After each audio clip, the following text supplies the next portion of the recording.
Hi, my name is Jessica Anderson. I'm a certified nurse midwife at the University of Colorado Hospital with the Center for Midwifery. Today we will be discussing cord care. After your baby is born, you will have a clamp like this that is placed on by your obstetrical provider after the cord is cut and disconnecting you from your baby. And typically this will stay on, 1 to 2 days, but should be removed before you leave the hospital. So the clamp is placed on at the time of the birth. Your obstetrical provider, physician or nurse midwife will clamp the cord, and then a family member or the mother or the father will cut the cord, and this is what stays on until 2 days, typically 1 or 2 days after the birth.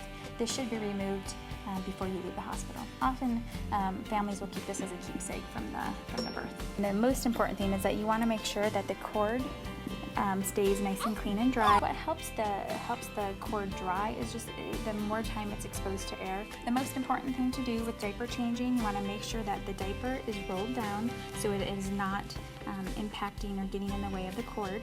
You also want to make sure that the diaper is on tight enough so that no urine or stool can get on the cord as well. Many of the diapers do have a little cutout that helps to prevent any wetness from occurring. If your diaper does not have that cutout, you can just roll the diaper down. While you're at the hospital, your nurse will show you and instruct you on how to care for the baby's cord. And there's not a lot that you need to do. Essentially, you just want to make sure that it stays nice and dry. Things to watch for: if you do notice any redness at the site, any oozing, any odorous discharge, your baby seems to be having pain or discomfort when you change the diaper, you should notify your pediatrician if you notice any of these things. You also do not want to bathe your baby until this stump does fall off, which typically can take anywhere from 2 to 3-ish weeks, and sometimes even longer. So if you feel like the cord is still on there, it's been 2 or 3 weeks, you may want to contact your pediatric provider, but that also can be very normal as well. Depending on the facility of where you deliver, you may be instructed to use alcohol wipes just to clean around the cords at the location of the cord, but this is really facility dependent, and so ask questions of your nurse to make sure that you're taking care of the cord appropriately.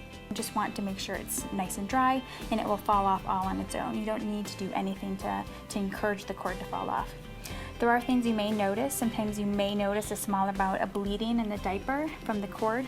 That is definitely normal. Things you do want to watch for are if you notice any redness around the cord, any odorous discharge, it's odorous, it's smelly, or if you notice if the baby exhibits any pain or cries when you touch the cord. Those are things that you should contact and notify your pediatric provider. You do not need to do anything to encourage the cord to fall off. Typically what you will find when you go to change a diaper or when you unwrap your baby, you'll notice that the piece of cord is in the blanket or will be within the diaper at some point, and that typically happens around 2 to 3 weeks. Throw the cord into the garbage, and you will know that there are some individuals who like to keep it as a keepsake as well. For more information, go to theparentingchannel.com.